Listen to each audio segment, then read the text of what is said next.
हरे कृष्णा।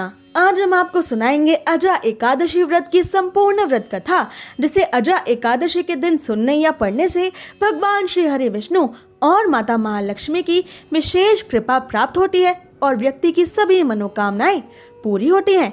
एक बार महाभारत काल यानी द्वापर युग में पांडु पुत्र धनुर्धर अर्जुन ने भगवान श्री कृष्ण से पूछा, हे पुंडरीकाक्ष श्री कृष्ण, मैंने श्रावण मास शुक्ल पक्ष की एकादशी अर्थात श्रावण पुत्रदा एकादशी व्रत का सविस्तार वर्णन आपके ही श्रीमुख से सुना है। अब आप कृपा करके मुझे भाद्रपद महीने के कृष्ण पक्ष की एकादशी के विषय में भी बतलाइए। इसके विषय में भी आप मुझे ज्ञान प्रदान कीजिए। इस एकादशी का क्या नाम है तथा इस एकादशी के व्रत को करने का संपूर्ण विधान क्या है? इसका व्रत करने से जातक को किस प्रकार के फल की प्राप्ति होती है? तब परम भगवान श्री कृष्ण ने मधुर मुस्कान के साथ अर्जुन को भाद्रपद मास की अजा एकादशी की व्रत कथा सुनाते हुए कहा कि हे कुंती पुत्र, भाद्रपद महीने के कृष्ण पक्ष की एकादशी का नाम अजा एकादशी है। इसका व्रत करने से सभी तरह के पाप, श्राप, रोग तथा कष्ट संपूर्णतः नष्ट हो जाते हैं। इस लोक और परलोक में मदद करने वाली इस एकादशी व्रत के समान अनंत कोटि ब्रह्मांडों और इस संपूर्ण संसार में कोई भी दूसरा और व्रत नहीं है। अतः हे अर्जुन, अब तुम ध्यान पूर्वक इस एकादशी की कथा और संपूर्ण महात्म्य यानी महत्व का मुझसे श्रवण करो। पौराणिक काल में भगवान श्री राम के वंश में अयोध्यापुरी नगरी में एक चक्रवर्ती राजा हरिश्चंद्र नाम के राजा हुए थे। राजा हरिश्चंद्र अपनी सत्यनिष्ठा और ईमानदारी के लिए सर्वथा प्रसिद्ध थे। एक बार स्वर्गलोक के सभी देवताओं ने राजा हरिश्चंद्र की कठोर परीक्षा लेने की एक बड़ी योजना बनाई। एक बार राजा हरिश्चंद्र ने रात में स्वप्न में देखा कि ऋषि विश्वामित्र को उन्होंने अपना सारा राज्य संपत्ति यानी अपना संपूर्ण राज्यपाठ स्वयं दान कर दिया है। और अगली ही सुबह ऋषि विश्वामित्र वास्तव में राजा हरिश्चंद्र के द्वार पर आकर उनसे कहने लगे कि तुमने स्वप्न में मुझे अपना सारा राज्य दान कर दिया था। तब राजा हरिश्चंद्र ने सत्यनिष्ठ व्रत का पालन करते हुए अपना संपूर्ण राज्य एक ही बार में ऋषि विश्वामित्र को सौंप दिया। इसके बाद दान के लिए दक्षिणा चुकाने हेतु राजा हरिश्चंद्र को पूर्व जन्म के कर्म फल के कारण अपनी पत्नी, अपने पुत्र एवं स्वयं को भी बेचना पड़ा। राजा हरिश्चंद्र को एक डोम ने खरीद लिया जो शमशान भूमि में लोगों की अंतिम क्रिया यानी दाह संस्कार का काम करवाता था। राजा हरिश्चंद्र स्वयं एक चंडाल के दास बन गए। राजा हरिश्चंद्र ने ऐसी भयंकर परिस्थितियों में उस चंडाल के यहाँ अंतिम यात्रा का वस्त्र लेने का काम शुरू कर दिया, किंतु राजा हरिश्चंद्र ने इस आपत्ति के काम में भी एक क्षण के लिए भी अपने सत्यनिष्ठा, अपनी ईमानदारी और अपने सत्यवादन तथा धर्म का साथ नहीं छोड़ा। राजा हरिश्चंद्र की पत्नी का नाम तारामती था और उनके पुत्र का नाम रोहिताश्व था। एक दिन राजा हरिश्चंद्र के प्रिय पुत्र रोहिताश्व को एक भयंकर जहरीले विषधर सांप ने डस लिया, जिससे अल्पायु में ही रोहिताश्व की जीवन लीला का अंत हो गया। लेकिन उसकी माता तारामती और राजा हरिश्चंद्र की रानी, उसके पास उस बालक के अंतिम यात्रा तक के पैसे मौजूद नहीं थे। तारामती किसी तरह दुखी मन से अपने इतने छोटे पुत्र की देह को गोद में उठाकर शमशान पहुंची। उसी शमशान में जहां राजा हरिश्चंद्र काम किया करते थे।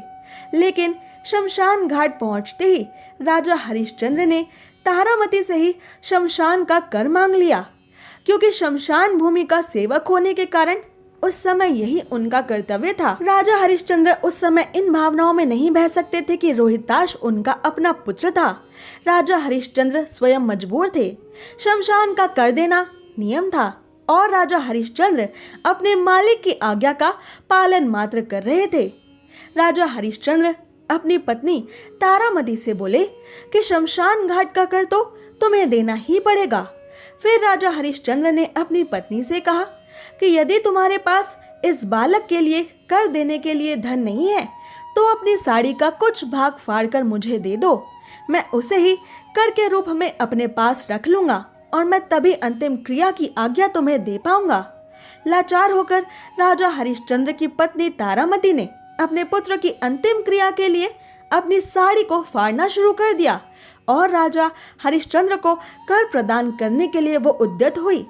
जब इसी प्रकार राजा हरिश्चंद्र को ये काम करते करते कई वर्ष बीत गए तो उन्हें अपने इस नीच कर्म पर बड़ा ही दुख हुआ और वो इससे मुक्त होने के उपाय खोजने लगे।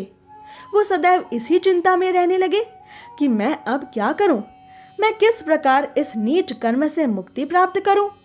एक बार की बात है, राजा हरिश्चंद्र इसी गहन चिंता में बैठे हुए थे कि तभी गौतम ऋषि उनके पास पहुंचे। राजा हरिश्चंद्र ने उन्हें देखते ही उनके चरणों में साष्टांग दंडवत प्रणाम किया और उन्हें अपनी दुख भरी कथा सुनाने लगे।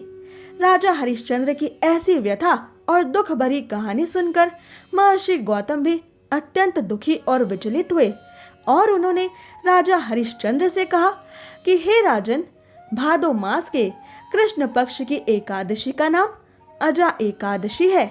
तुम उस एकादशी का विधान पूर्वक व्रत करो तथा रात्रि को जागरण करो, इससे तुम्हारे सभी पाप, श्राप, रोग और कष्ट नष्ट हो जाएंगे, तुम्हारा ये बुरा समय भी कट जाएगा।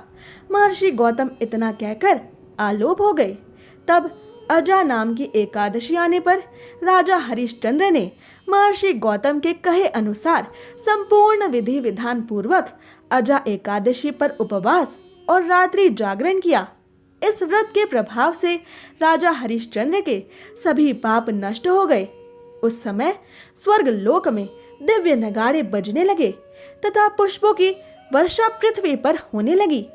राजा हरिश्चंद्र ने अपने सामने त्रिदेवों यानी ब्रह्मा जी, भगवान श्री हरि विष्णु जी और भगवान शिव शंकर यानी महेश जी तथा देवेंद्र यानी इंद्रदेव और बाकी सभी देवताओं को भी खड़ा पाया। उन्होंने अपने उस पुत्र को भी जीवित देखा जिसका अंत बहुत ही पहले हो गया था, यानी रोहिताश्व भी जीवित था, तथा राजा हरिश्चंद्र ने अपनी पत्नी को भी राजसी वस्त्रों तथा सुंदर आभूषणों से परिपूर्ण देखा। अजा एकादशी व्रत के प्रभाव से राजा हरिश्चंद्र को पुनः अपने राज्य, धन, संपत्ति, ऐश्वर्य, सुख, संपदा और वैभव की प्राप्ति हुई। वास्तव में एक ऋषि ने राजा की परीक्षा लेने के लिए ये सारा कौतुक किया था, यानी ये सारी माया उन्होंने रची थी।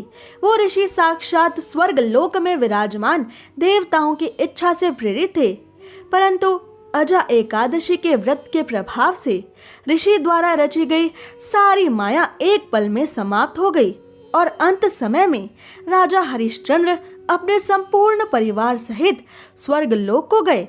अजा एकादशी की इस कथा को समाप्त करते हुए भगवान श्री कृष्ण, अर्जुन और सम्राट युधिष्ठिर से बोले कि हे राजन, ये सब अजा एकादशी के व्रत का ही प्रभाव और चमत्कार था।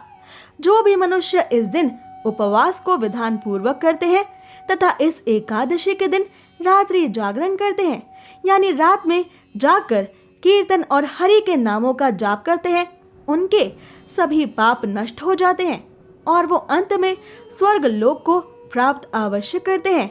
इस अजा एकादशी व्रत की कथा के श्रवण मात्र से ही अश्वमेध यज्ञ को करने के समान फल की प्राप्ति सहज रूप से हो जाती है।